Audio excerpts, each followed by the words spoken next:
Yeah,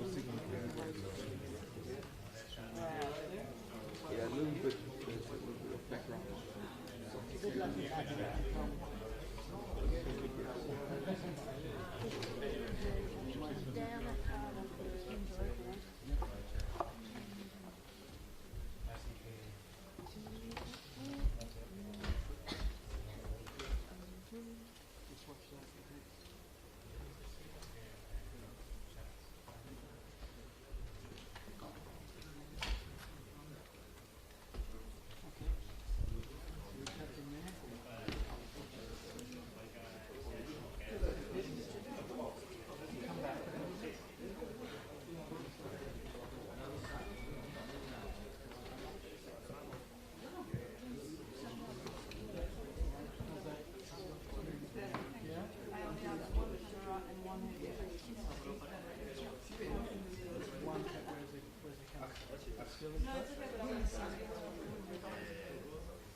Alors, on peut accéder à mon mixage?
just wait. Our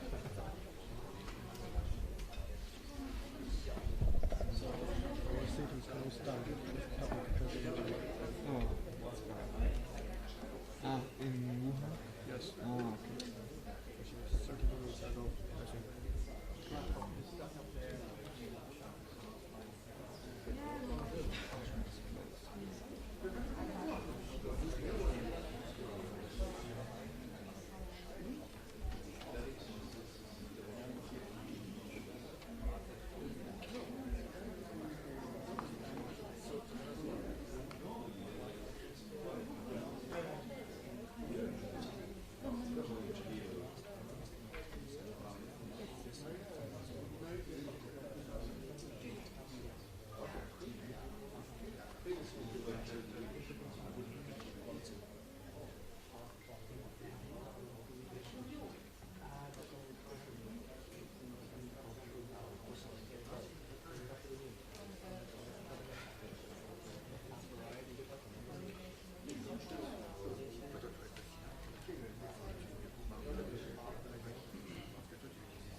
again.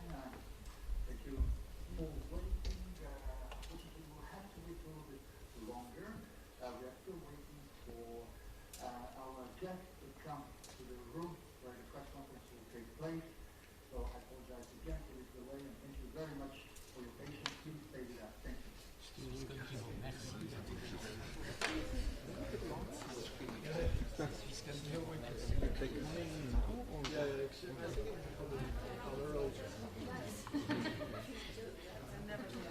But that wasn't on the split box. No, it wasn't. Yeah, okay. I didn't have it. Good. Then But maybe at that time. not anymore. Yeah, exactly. I'm just joking. But this time, this time with truffles, please. I could Africa.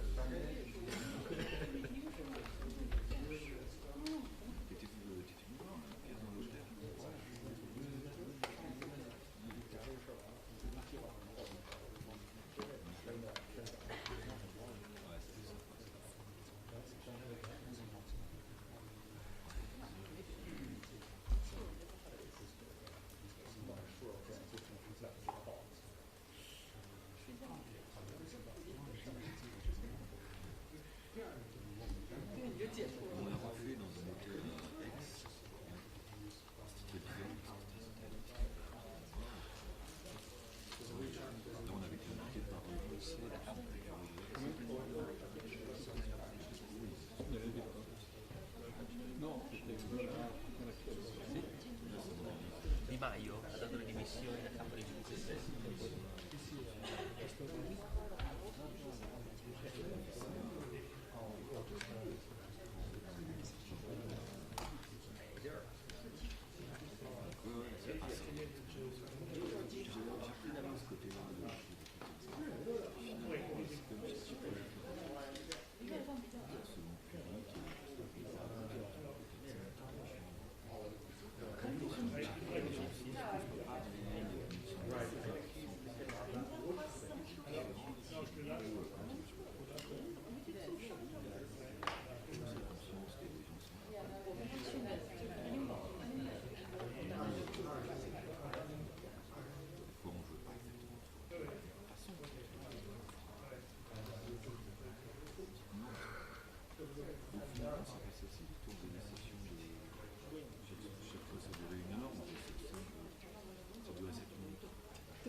catégorie A2, ouais, tu vois. Même chose, ouais.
Inch'Allah.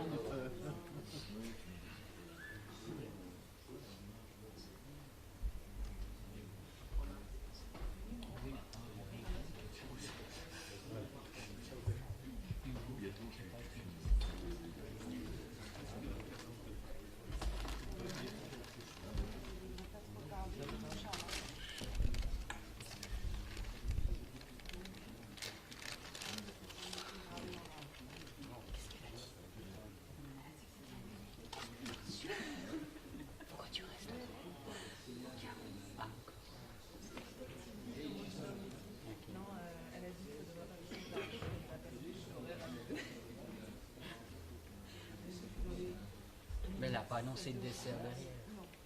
Ok. Donc à quelle heure? À minuit. À minuit c'était bon. Normalement, c'est Autour dit.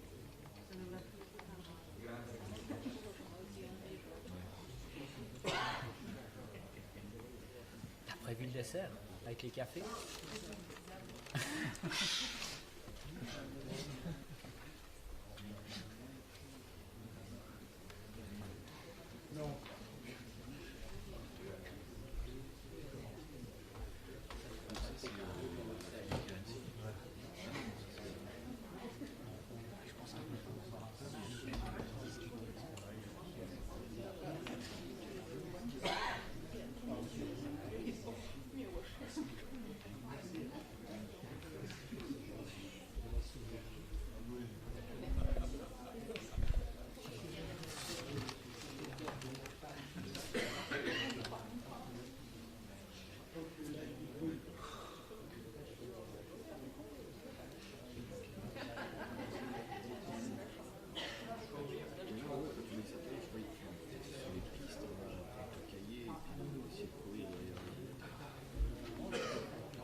renseignements.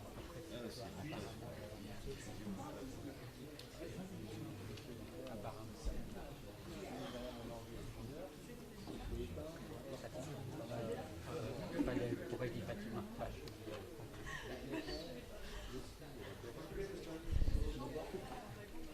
Et ça fait que je suis.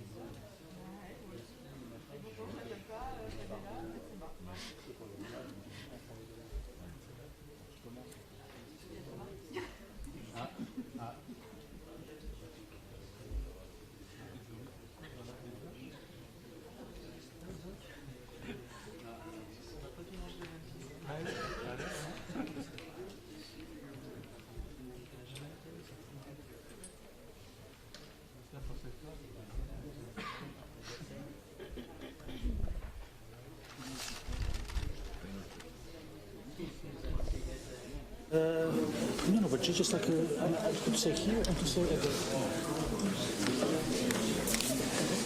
Tu es là? Ouais. Qu'est-ce qu'il dit? Ils vont venir bientôt. Les deux? On n'a pas prévu les trucs. Non, franchement. Attends, je vais juste dire qui va venir.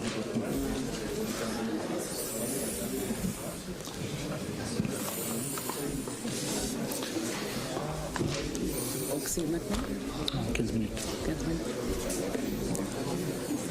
Tu commences.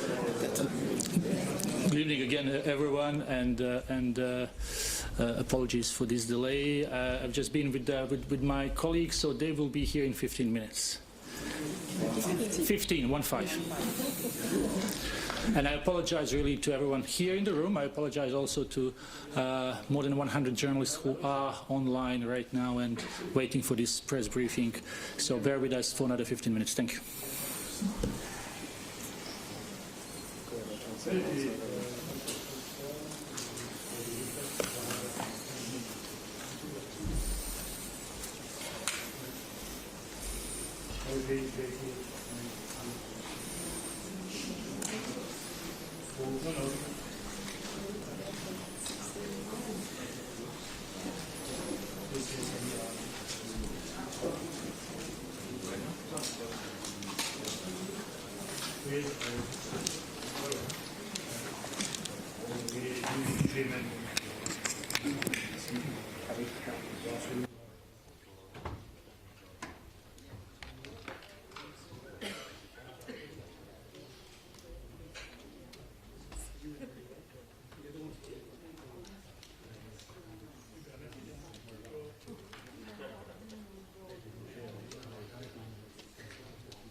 Vous êtes là, professeur.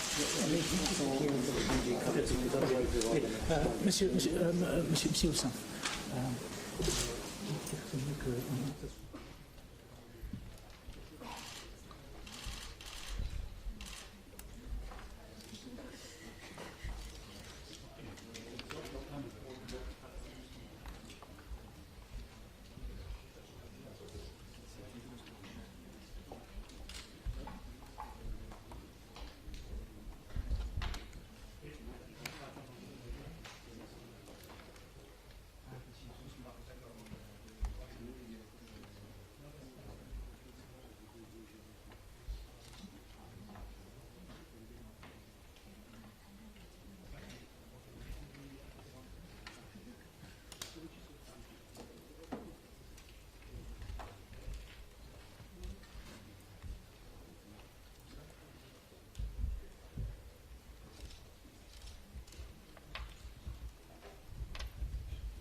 Mike can maybe turn his on if he needs to speak.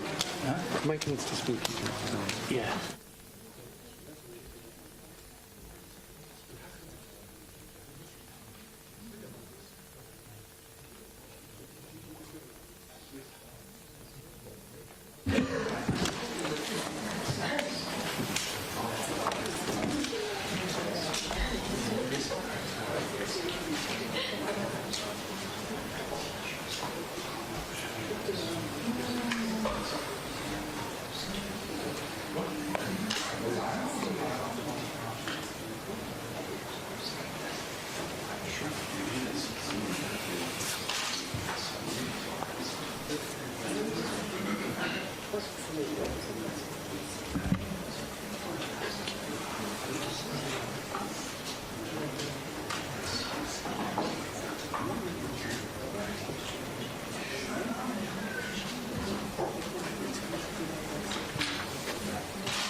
It's a big presence of journalists there. That's when our French colleagues say, "Ooh la la." Moist. Moist. Moist. Good evening again, and thank you very much for your patience. No voice. Moist. We don't have any sound.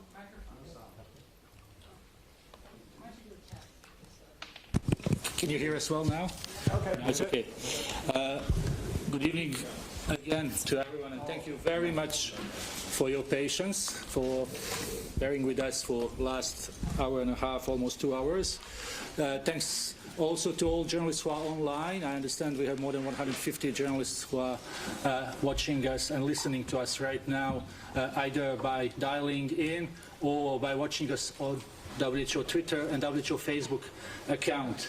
We are late, so I will just keep it short. For those online who would like to ask questions, please dial 01 on your keypad and you will be put in the queue. As we have announced earlier, and you have a nameplate here with us, we have Dr. Tedros, WHO Director General, Professor Didier Houssin, who is Chair of the Emergency Committee. We have Dr. Mike Ryan, and we have Dr. Maria Van Kerkhove from Department of Diseases and Zoonosis Unit. Mike Ryan is the head of emergencies at WHO. You know, today was the first meeting of the Emergency Committee under International Health Regulations on novel coronavirus, and I will give the floor immediately to Dr. Tedros. Thank you, Tariq. And good evening to everyone in the room and everyone online. We're really sorry that we're late, but thank you all for your patience. As you know, this is an evolving and complex situation. And I would like to thank Dr. Houssin for his leadership of the Emergency Committee and all members of the committee, the advisors, and those who made presentations earlier today during the deliberation. I was very impressed by the detail and depth of China's presentation. I also appreciate the cooperation of China's Minister of Health, who I have spoken with directly during the last few days and weeks. His leadership and the intervention of President Xi and Premier Li have been invaluable, and I know you're following the actions they're taking. All the measures they have taken to respond to the outbreak. Today, there was an excellent discussion during committee meeting, but it was also clear that to proceed, we need more information.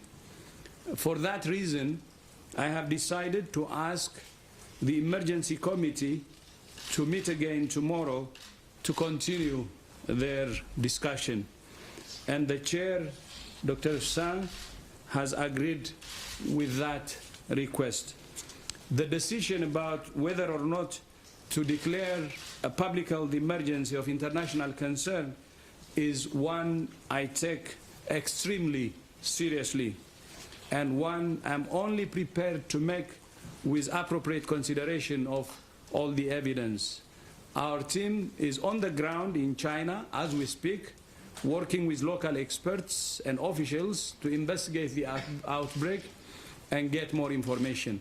We will have much more to say tomorrow, and thank you very much, and we'll be glad to answer any questions you have. But before that, I will give a chance to the chair, Dr. Houssin, to say a few words, and after that, Mike to have to say on the actions we have recommended. Thank you. Thank you very much, Dr. Tedros, and thank you for you all to be present this evening. It's true that the committee met during several hours today. We heard very interesting report from the Republic of China about the situation in China.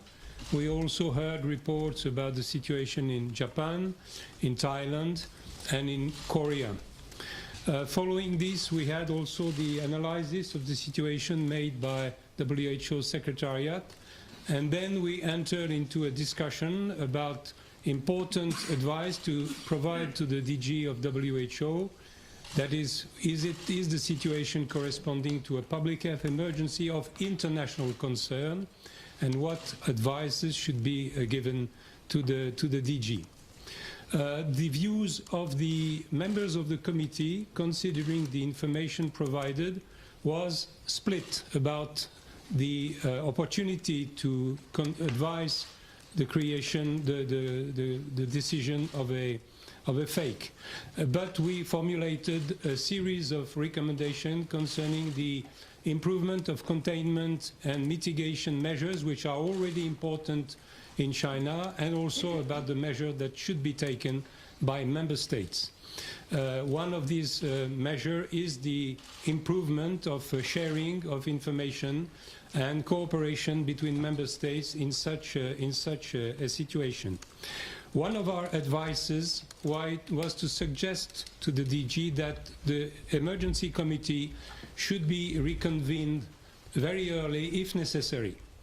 And in fact, the situation is evolving rapidly, as said Dr. Tedros, and for this reason, we of course agree completely with his decision to reconvene the committee tomorrow, considering the evolution of the situation and the measures taken not noticeably in China. Thank you. Dr. Ryan. Good evening, everyone, and let me again thank our member states for their excellent presentations today at the Emergency Committee, and also for their actions already taken in the face of this evolving epidemic. Just to briefly summarise to you that WHO has been on full activation of our incident management system since the last day of 2019 across the 3 levels of our organisation. We've been coordinating a series of global expert networks and partnerships that have dealt with laboratory diagnostic, assay development, infection prevention and control, clinical management, standardised data collection, mathematical modelling, research and development, and many other pillars of the response. We've been providing technical support to member states, both member states affected and unaffected states. We've been sharing critical updates with member states through our EIS platform with member states, with disease outbreak news, and through the WHO website. We have released a comprehensive technical package of interim guidance for 2019 nCoV. These materials are online, reviewed daily, and updated regularly. We have updated travel advice for international travel and health in relation to the outbreak. In addition, we have been working very, very closely with global partners and the Global Coordination Mechanism for Research and Development for Epidemic Diseases as part of the Research and Development Blueprint, working with institutions such as CEPI and others on advancing medical interventions, diagnostics, therapeutics and vaccines. And at the moment, the landscapes analysis for those have been completed. We're working on sample and virus sharing. We're working on developing and disseminating clinical trial protocols and many other issues related to the carrying out of structured evidence-based research in the field as needed. The priorities right now, notwithstanding the deliberations of the committee, the member states affected have implemented a number of control measures. These have focused, and WHO agrees, the primary issue is to limit human-to-human transmission, to reduce secondary infections, especially amongst close contact and particularly in healthcare environments. We need to prevent transmission through amplification events and super spreading events, and obviously prevent further international spread. Reducing zoonotic transmission, or transmission from animals to humans, is important, and identifying the animal source or sources and limiting exposure to those sources is exceptionally important. We need all member states to focus on early identification and isolation of suspect cases and probable and confirmed cases, and we are working closely to equip countries to be able to detect and isolate and provide optimised standards of care. There are many unknowns to address in this event, including clinical severity and the true extent and nature of disease transmission. Communicating critical risk and event information to all communities is the responsibility of everybody, our member states, the media and WHO, and we at this time must particularly counter misinformation that may affect people's behaviour. And lastly, minimising social and economic impact is important at this time. So the organisation is fully activated at all levels with our partners in response to this event, and we await the further deliberations tomorrow of the committee as I say, we await those deliberations. Thank you very much. Before we go to questions, first I have to apologize to Dr. Sylvie Briand, who is sitting next to Dr. Mike Ryan. Dr. Briand is our Director of Global Infectious Hazard and Preparedness, and she, together with Maria, may answer some of your questions.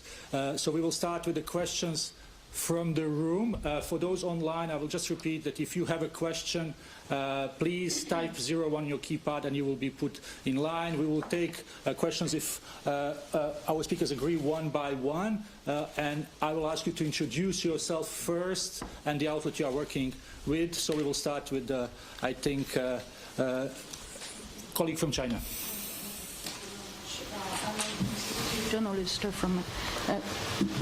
I'm a journalist from CCTV. My question is to Your Excellency, Mr. Director General, Dr. Tedros, about WHO's evaluation of the measurements by the Chinese government in response to the epidemic. After the outbreak of 2019 novel coronavirus epidemic, how do you comment on the liaison and reporting between the Chinese government and relevant departments with WHO? With your expert group already in China, what evaluation does WHO have on Chinese medical institutions regarding outbreak control and patients' treatments? Thank you. Yeah, thank you. Of course, this is a novel coronavirus, and it's a new discovery. So identifying the pathogen was done swiftly, and it shows the capacity that China has now. And the sequencing was done quickly, but more importantly, it was shared immediately. And that's why Korea, Japan, Thailand were able to diagnose the new coronavirus quickly. In addition to that, actions taken immediately, especially on the market, to Wuhan market, seafood market, and followed by other actions was very commendable.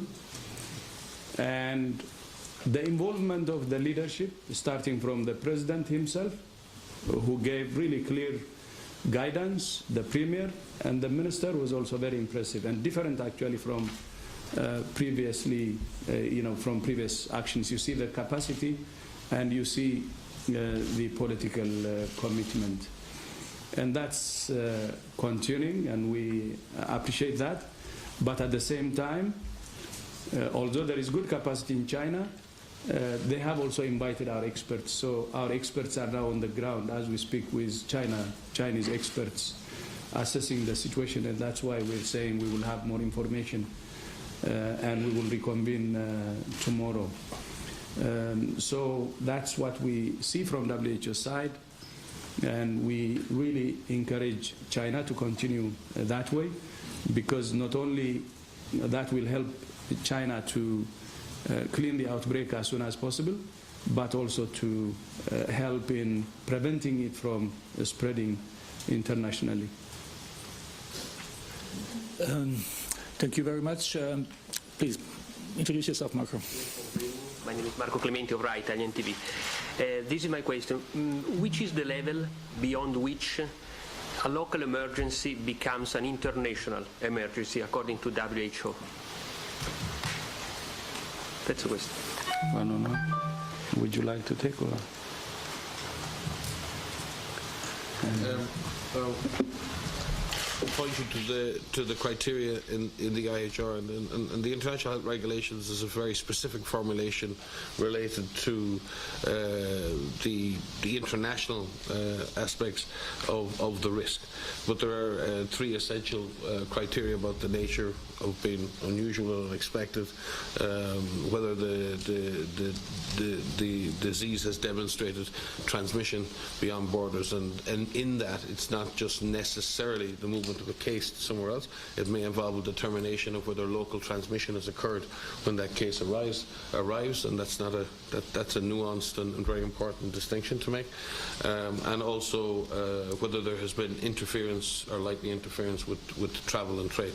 So the IHR as an instrument is specifically designed to ensure that the appropriate public health actions are taken to contain the disease without unnecessary interference with travel and trade. There's a balance here to be struck, and that balance is something that the Emergency Committee try to address and in their advice to the Director General.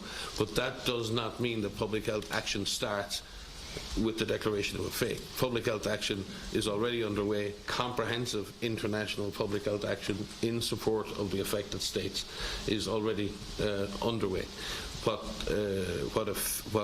deliberation on a fake can allow is the issuance of temporary recommendations that are more binding in terms of international law on those member states. So one would ask the question, are our member states implementing all those measures at the moment that we would consider necessary to contain this disease? And then beyond that, are there further temporary recommendations that will be needed? So in that sense, it should be a reinforcement of existing action, and that's why I took the time to explain the actions that are being taken. And in that sense, we need to separate the fake is a very particular concept in this regard. Thank you very much. Stephanie, please.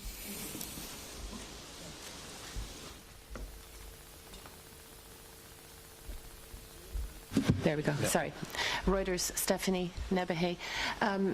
Could you tell us whether the panel, I don't know, would be appropriate for the chairman or Mike, tell us about the discussion of evidence that you were seeing about human-to-human transmission, and what evidence you might have been presented with about any mutation in the virus which, possibly has made it more transmissible, or any super spreading events that you may have seen. Can you give us an idea of what your understanding is at the moment? I think we are in agreement with Chinese authorities, who have been very clear and transparent that there is evidence of human-to-human transmission, and the evidence points to human-to-human transmission in the context of close contact with the suspect case or within a healthcare environment. So the virus clearly, and this is not unusual, previous SARS epidemics and MERS epidemics have demonstrated human-to-human transmission. The current Ebola epidemic in Congo has gone through multiple generations of human-to-human transmission. It is not the existence of human-to-human transmission that purely determines the impact of the event. What matters is the route of that transmission, and whether we've identified those routes adequately and then give the proper advice to break the chains of transmission, and whether we can track those chains of transmission in an appropriate way. And we're back to the simple actions of public health: early identification of cases, identification of high-risk contacts, following those contacts, and ensuring that if they develop illness, that they're isolated quickly.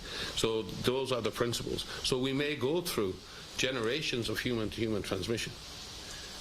If the route of transmission is still due to close personal contact and droplet infection, then the device or the disease is essentially containable. The issues that arise are the unknowns as to whether or not there are other routes of transmission occurring, and at this time it is not possible to determine that absolutely. It would appear that the main routes of transmission are along the expected routes of transmission for coronaviruses, and that is part of the extension of the deliberation of the committee, is to further consider these matters.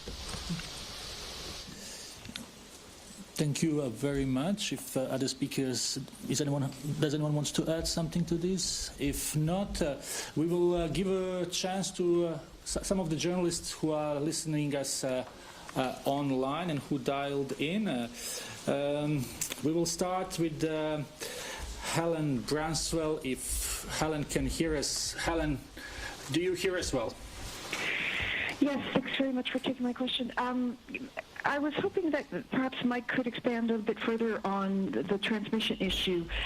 Have you clear indication that this is sort of stuttering transmission from among people, or are you seeing any sort of third, fourth generation cases among people? And I would also be interested in WHO's reaction to the news that Wuhan is effectively being quarantined.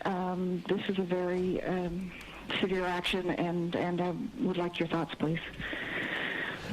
Thank you very much, Helen. We didn't hear you very well, but I understand there was a question about the transmission and possible generations of transmission. The second part of your question, please. The second part was I would like WHO's comment on the decision by authorities in China to effectively seal off Wuhan. It's a very severe measure, and I'm wondering what WHO thinks about that. Thank you, Helen. We understand first question is about transmission, and second question is about measures put in place by Wuhan city. Who would like to take?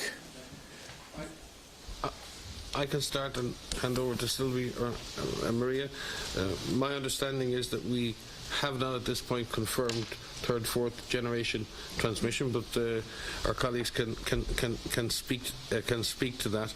And in reference to a previous question, Stephanie's previous question on the genetic diversity, the virus is showing stability and not showing a divergence or any unusual activity.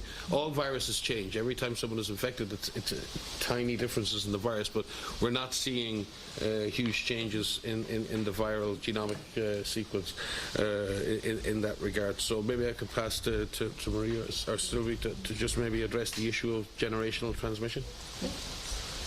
So thanks for that question. So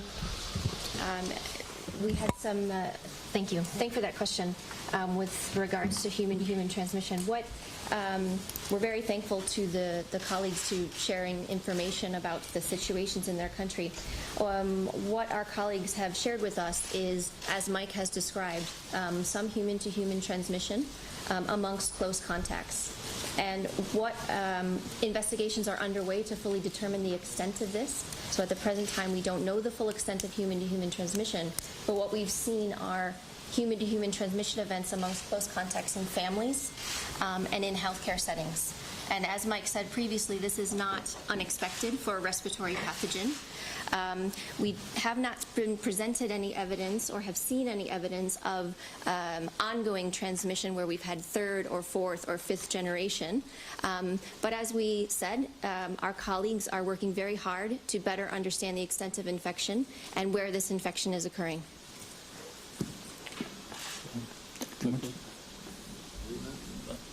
Okay, Wuhan. Thank you, Laurie.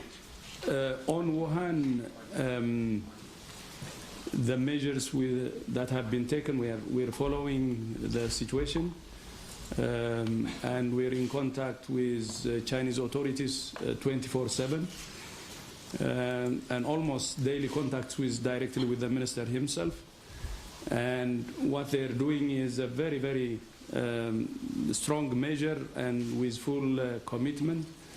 So based on the situation, taking the action that they think is appropriate is very important. We stress to them that by having a strong action, not only they will control the outbreak in their country, but they will also minimize the chances of this outbreak spreading internationally. So they recognize that. And they're doing both. That's for their own country, but at the same time, China should play a bigger role in global health, so they're taking more and significant measures to limit or minimize the international spread. So as long as it's tailored to the problem and with the commitment that we see, I think we commend their actions. But since we have a team on the ground, we will get more information on the situation and the actions being taken. I mean, an assessment of that. On the mutation, I agree with what Mike said. There is stability. We don't see any significant variation. But at the same time, we also believe that we have to be cautious and continue our assessments critically, because significant mutation can happen anytime. So we should keep that within our attention. Thank you.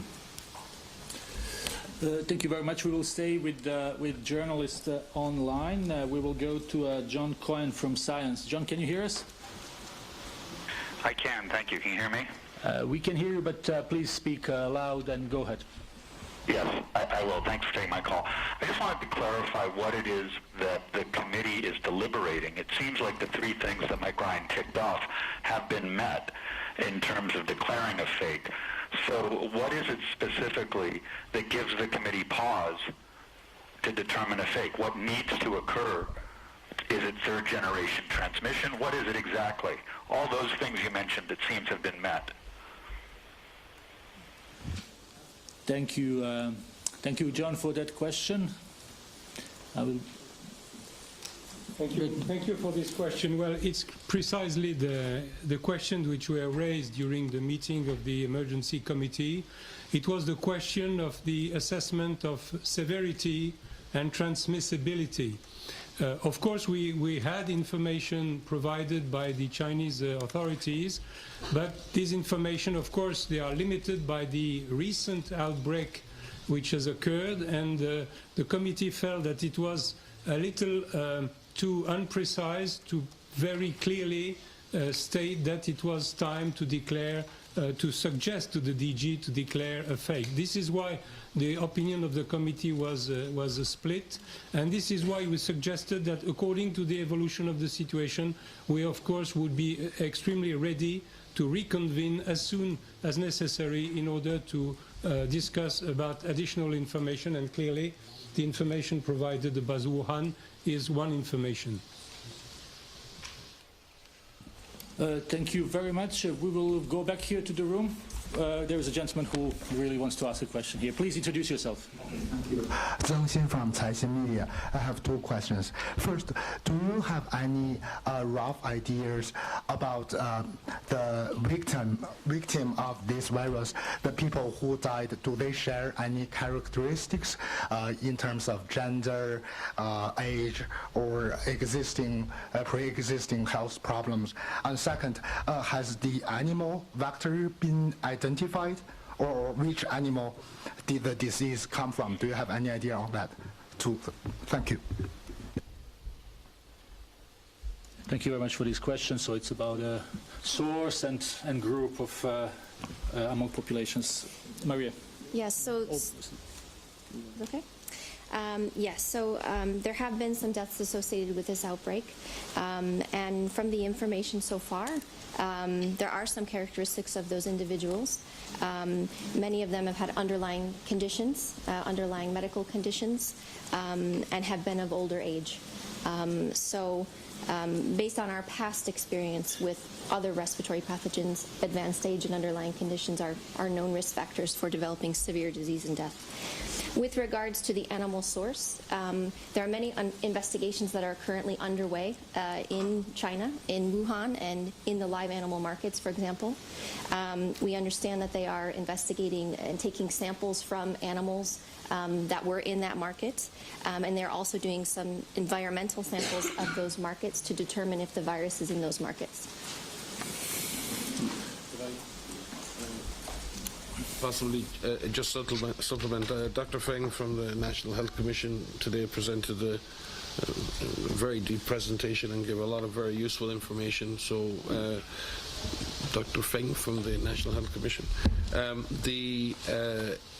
From the data presented from China, the age distribution of the cases is, as Maria said, very much skewed to older age groups, with 72% of cases being over 40 years of age. The male to female ratio as males represent 64% of those cases. And interesting that they report also that 40% of cases had underlying diseases like diabetes, high blood pressure, cardiovascular disease. So we have to be very careful on looking at age distributions, because if the disease more severely affects older people because of underlying conditions, that doesn't mean that there aren't infections in other age groups. It just means that the visible infections of very sick people may be in those older age groups. So that's, I think, what Dr. Hussain was pointing to. It's the data we have, and we thank China for that data and for the excellent presentations today, but there are still unknowns, and we don't have the full extent of that data to do that. But from what we know now, 2/3 males, mainly people over 40 years of age, with this more severe spectrum of disease. And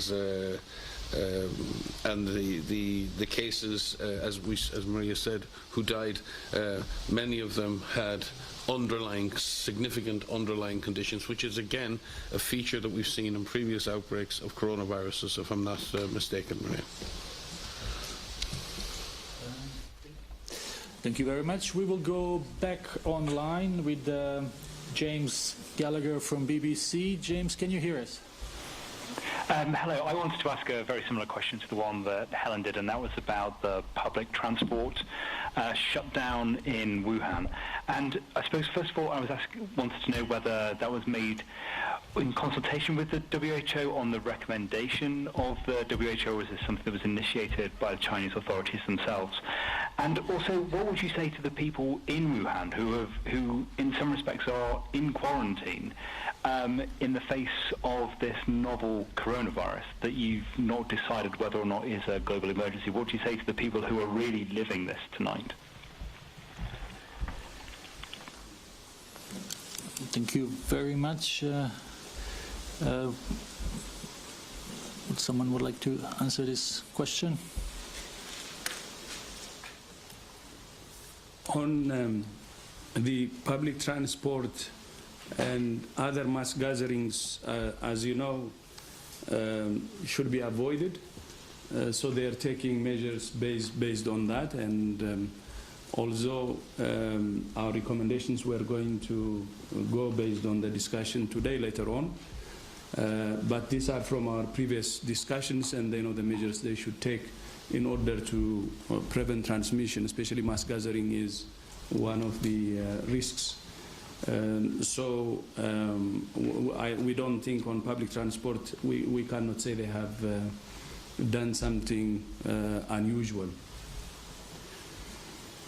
On the population, I think the measures which are taken, as I said, they were just announced today, so we will need some time to understand the specific measures that are being taken. Since we're working with them, if there are any recommendations that we should give them, we can give them. Thank you very much. Hope this answers your question. We will go to Denise Grady from New York Times. Denise, can you hear us? Yes, thank you. Can you hear me? Yes, please go ahead. Okay, thank you.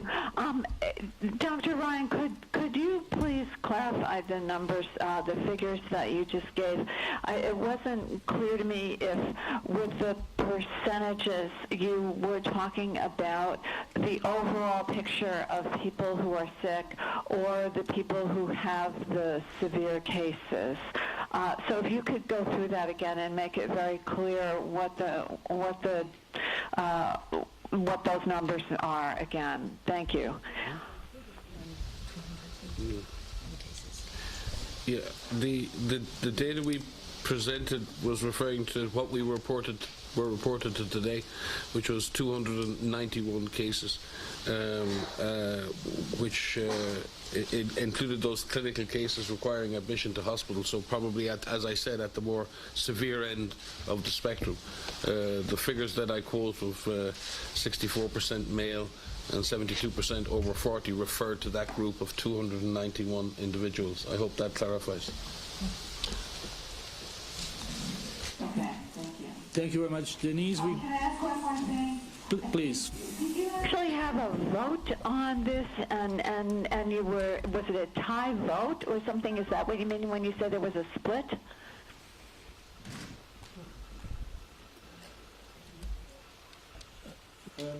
You are questioning the divergent views within the committee? Mm-hmm. Yes. 50-50, even. And thank you very much. So we go back here to the room. Gabriela, please. Yes, thank you very much. Gabriela Sotomayor, Proceso, Mexico. I have one practical question. What is going to be the name of this virus? Do you have it already? I mean, what is going to be the name? And is the virus spreading exponentially? What is your observation on this? Thank you. Dr. Brian, please. Currently, we use the name 2019 nCoV for novel coronavirus, but we will convene a committee to decide on the official name. As you know, the tradition for viruses is to name them after the place they have emerged, but been discovered. But yet we have, it's not known yet because investigations are underway. And so we are, for the time being, using this nickname, I would say, and the committee will further discuss what is the appropriate name for this new virus. Yes, maybe do you want to on sure. question of this relates to earlier questions about what we know about the human-to-human spreading, and it is still very early days, to characterize the full extent of this human-to-human transmission. What we're hoping for from our Chinese colleagues, and also from any countries that have an exported case or a case imported into their country, is to look for onward transmission. What level of secondary transmission amongst close contacts exists. We haven't seen any secondary transmission from any of those exported cases, and that is quite important. Within China, we've asked our colleagues in China to further explain to us what they're doing to better understand the extent of infection in Wuhan, but also in other parts of China. And then, importantly, amongst those cases that they've identified, how many of those are related to human-to-human transmission, and then in what context did that human-to-human transmission take place? Was it in a household? Was it in a healthcare facility? Was it in the community? So those are critical pieces of information that we need to know to be able to characterize the full extent of transmission. And maybe I could supplement here, because there's a difference between a daily reporting of cases and when those cases had their onset. And many of the cases reported over the last 2 days could be cases that have been picked up retrospectively based on enhanced surveillance, and their dates of onset may be over many, many days, many weeks. We don't know. That is why we did receive some really helpful disaggregated data from China a number of days ago around the original cluster around the Wuhan thing, around the Wuhan cluster around the seafood market.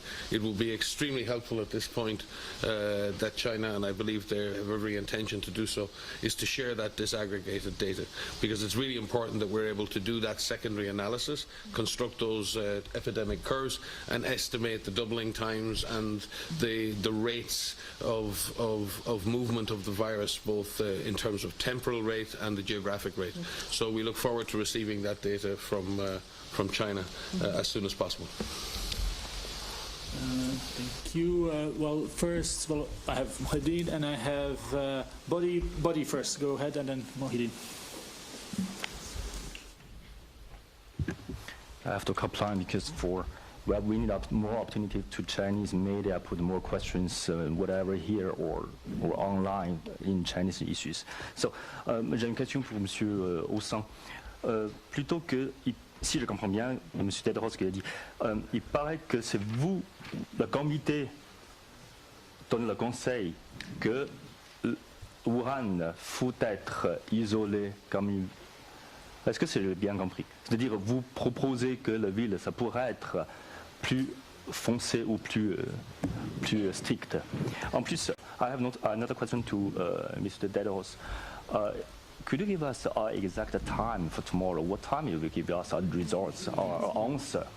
Whatever, morning or afternoon, but we need at least an exact time or around. Thank you. Okay, just to say that first question was about whether the committee is giving directions to Wuhan authorities on their actions or not, and that was directed to Professor Usam. Thank you. I will start maybe from the second one because you want to know when to come. So we will start at noon, like today, at 12. On giving advices, we give advices to China, the national government, and also, of course, it will not be limited to that. And most of the guidelines are given to the international community too, so to countries, neighboring countries, and beyond. Thank you. Read it, please. Sorry, from Eurovision News.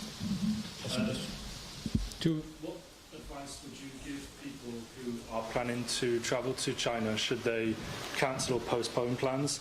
And also, what precautions for those who deem travel necessary should people be taking if they are visiting China? We will come back with tailored recommendations tomorrow. That's why we're reconvening tomorrow. Okay. Yes, because the question on the role of the committee was directed to the chair. The response is no. The committee did not provide an advice concerning the measures to be taken in Wuhan, but it's clear that the information about the measures taken by the Wuhan authorities very recently, today, are important information and will certainly be useful to the reflection of the members of the committee tomorrow. Thank you. Okay, thank you very much. I'm just checking if we have more questions online. I'm just saying, repeating again that those who are online and want to ask a question can type 01. I would like to see if we have a Euronews online.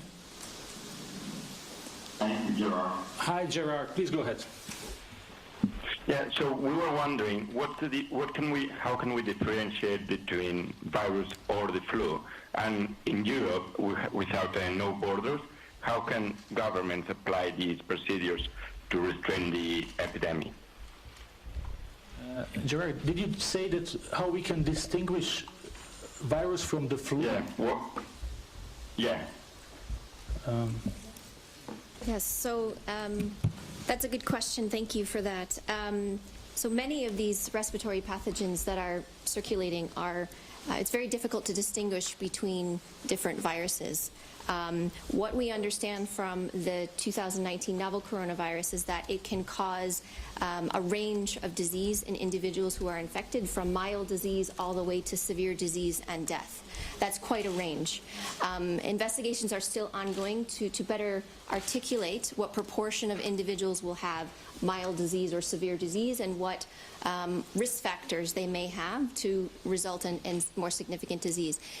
In the beginning of an infection, you start out perhaps with some mild respiratory diseases. What we refer to are the diagnostics that have been rapidly developed thanks to the rapid sharing of sequences by Chinese authorities. So there are labs all over the world now that are able to detect this virus in patients.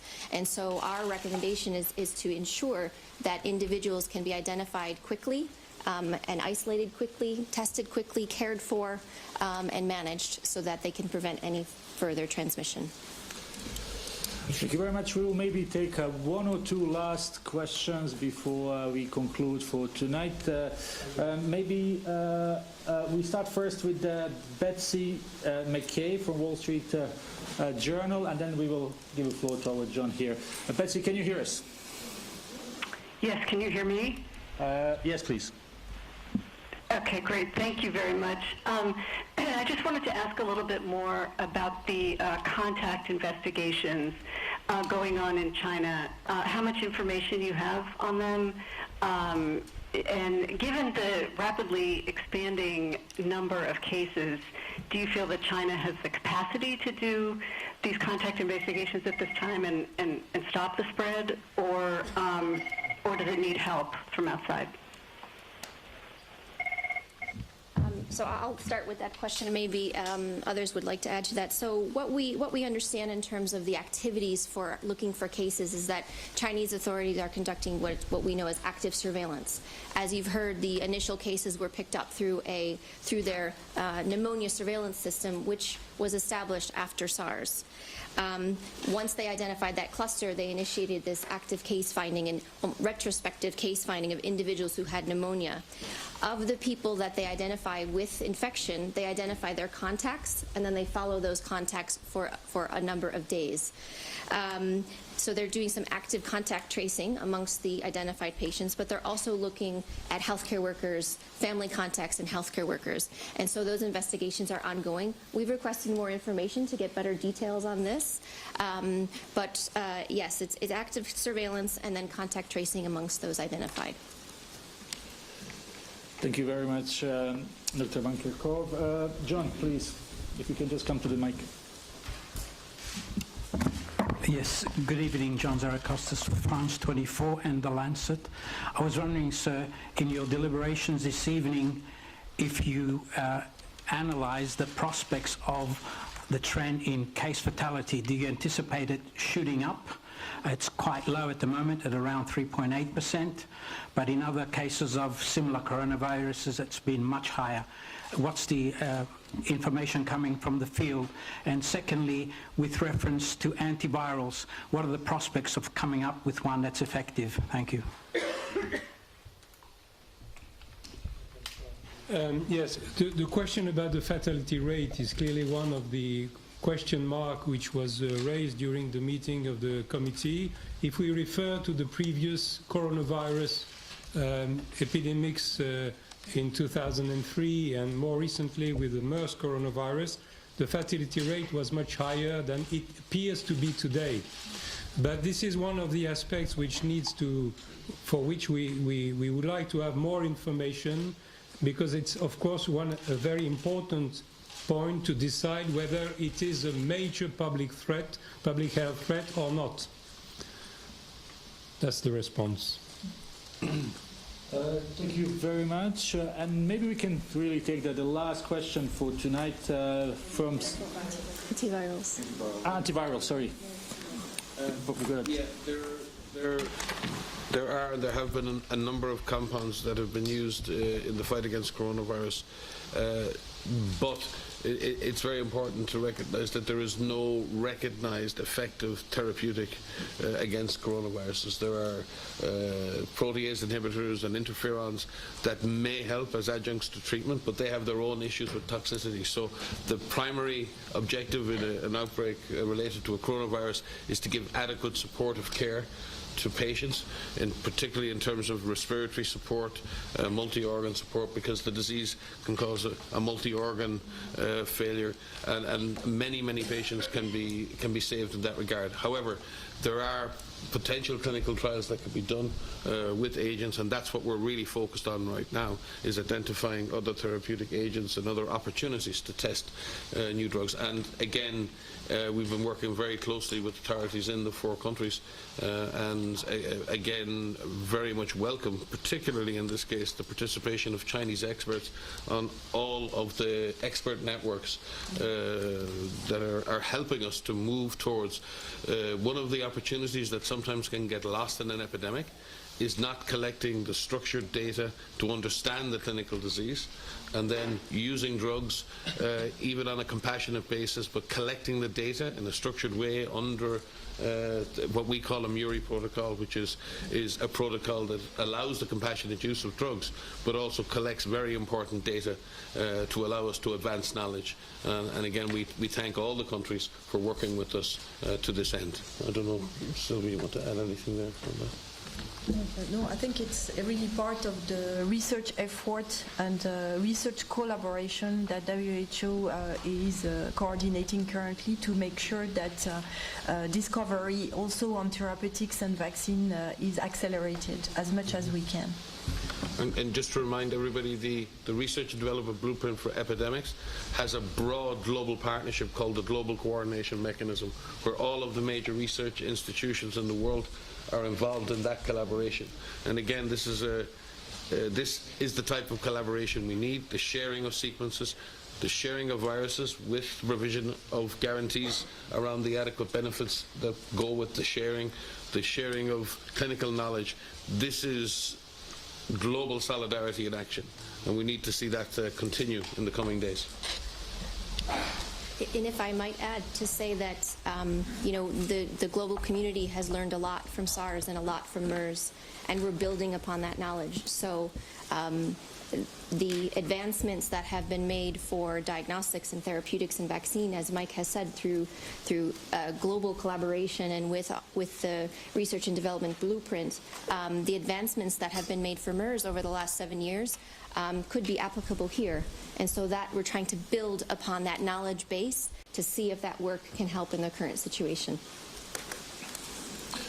Thank you very much. Okay, maybe I will say the final thank you, I think. Tariq. Okay, well, I promised this lady one last You question. did? Okay. I didn't know. Short. Natalie Meyer from Kyoto News. As you mentioned SARS and previous outbreaks before, I was wondering if you could comment on the Chinese transparency and if you could draw a comparison to the outbreak now.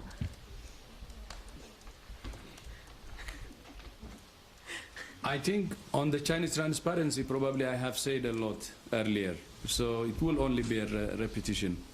But the cooperation and transparency is very, very commendable, and we really appreciate, and we want that to continue. And today, the committee members have witnessed that during the presentation from China, when they were presenting the details of what's happening. So I would like to encourage them to continue that way. Transparency is very important. That really, really helps. And if we're going to keep the world safe, transparency is number one. And that's what we are seeing happening, and we encourage them to continue in that direction. You have also heard, I think, from the Chinese leadership exactly the same thing. We have to be transparent and do everything we can to protect ourselves and also to protect the international community or the world. So with that, thank you so much again for joining us, and my apologies for keeping you waiting. And tomorrow, as we said, we will reconvene at 12, and any information that we will have, we will keep in touch with you. Thank you. Thank you very much, DG. Thanks, everyone. And yes, tomorrow we will inform you about ways we will communicate the outcome of the emergency committee. Thanks again, and thanks for patience.